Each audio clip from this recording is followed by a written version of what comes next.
But that was something kind of sense you wanted to do at that moment, uh, get the run going, you kind of, and then just kind of pick from that point forward, taking over.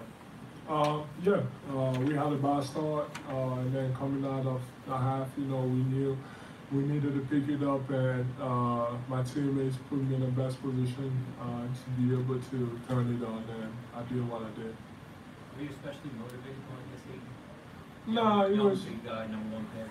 Nah, I'm not worried about anything. It's just a regular game to me. Like I said, I've matured a lot, but it has a lot of potential. It's going to be really good big in this league.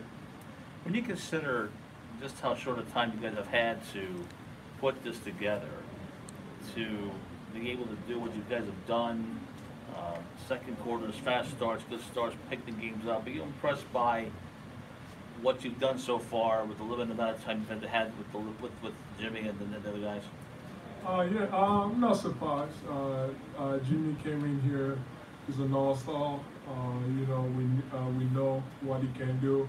And since the beginning of the season, we've been trying to adjust. We got a lot of new guys. Mike has been contributing a lot. So we've always been, adjusting and getting used to it. So that was nothing special. But he's an all-star. We know what we can do. Obviously, learning actually how to play together, where guys like to be on the floor. That's going to take a little bit of time, but we have a lot of potential. Mike, what was it like being the bell ringer for the first time? It was cool. It's a cool tradition. Yeah. What's been the main part of the team's success this year? The fans are great. It's really fun playing here for me, being my first year here. I think the energy they bring is, rubs off on us as players. So it's a treat to play here. Mike, you shot something like 11 free throws tonight. Is that just a product of playing some five tonight and just hitting the offensive glass and banging down low? Yeah, Joe and Ben get us in the bonus a lot. So I think when they put a smaller guy on me and try to crash the glass is what we stress. And I was fortunate to get some calls getting to the offensive glass. 19 off the bench tonight for you, Michael. Just talk about being able to contribute in that sense, especially in the second half when it was a little kind of back and forth, but you guys really found basket when you had to tonight. Yeah, I thought when TJ came in, he did a great job too in the second half, getting some steals, picking up full court, and I think we ran well, we played aggressive, and we made a point tonight to try to get a lot of shots at the rim, and I think that helped us a lot in the second half. Joe, tonight was your 11, 30-point, 10 rebound night. Nobody else in the league has more than 4. Do you realize the gravity of the numbers you're putting up? Yes and no, because that's my job. That's what the team needs me to do. They need me to dominate and be a beast on the block, offensively and defensively. But like I always say, they put me, thanks to my teammates and the coaching staff, they put me in the best position to succeed. But I'm just trying to do my job. And obviously the stats are going to come with it, but at the end of the day, what matters is the wins. And lately we've been getting a few. We got to keep on going. Especially at home tonight, how impressive has that been? To have the home dominance as you guys have had exhibited thus far. How impressive has that been?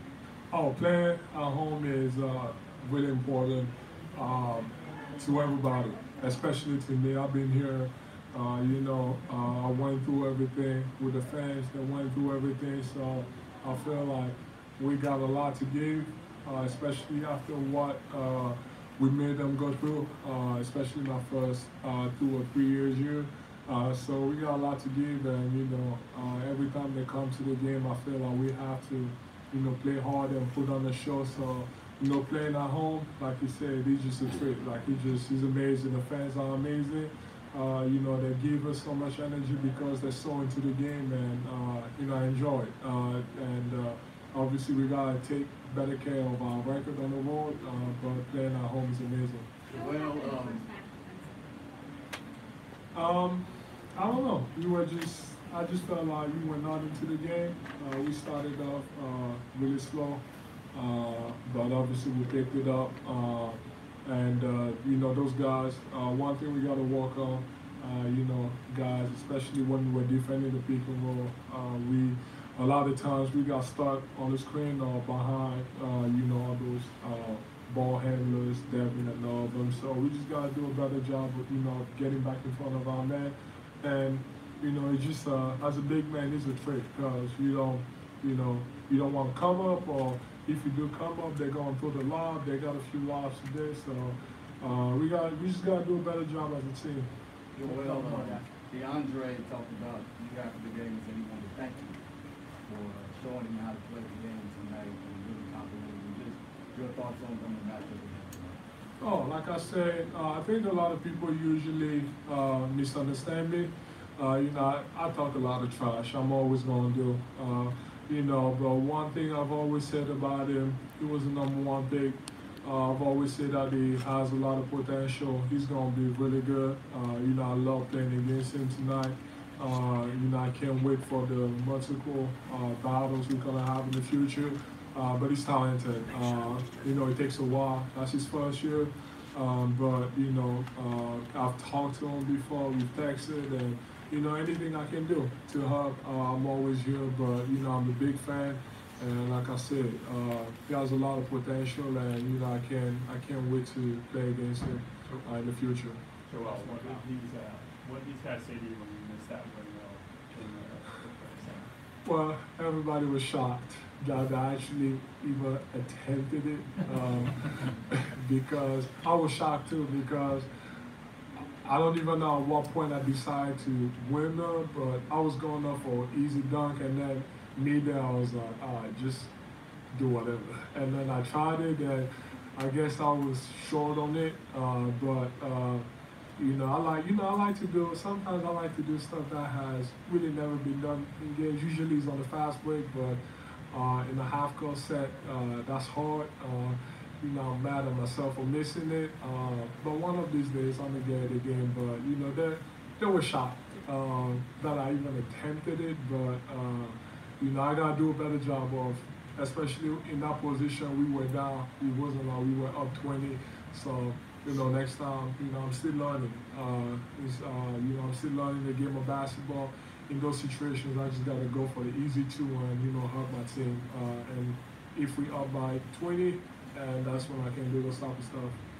Was that kind of a wake up call or a turning point emotionally, where you said, okay, well, like now I have to put it on. Now I have to turn it on. Yeah, because, you know, I think it like a lot, if you know me well, you know, I play well when the crowd is into the game. You know, when everything is quiet and all that, usually I'm always chilling. And, you know, at that time, when I missed it, I saw everybody's faces. They were all shocked, and then they started making noises, and then I was like, okay, that's good. I want the fans to be into the game. I want, you know, my teammates to be like, what are you doing, Joel? So I can turn it up. Like,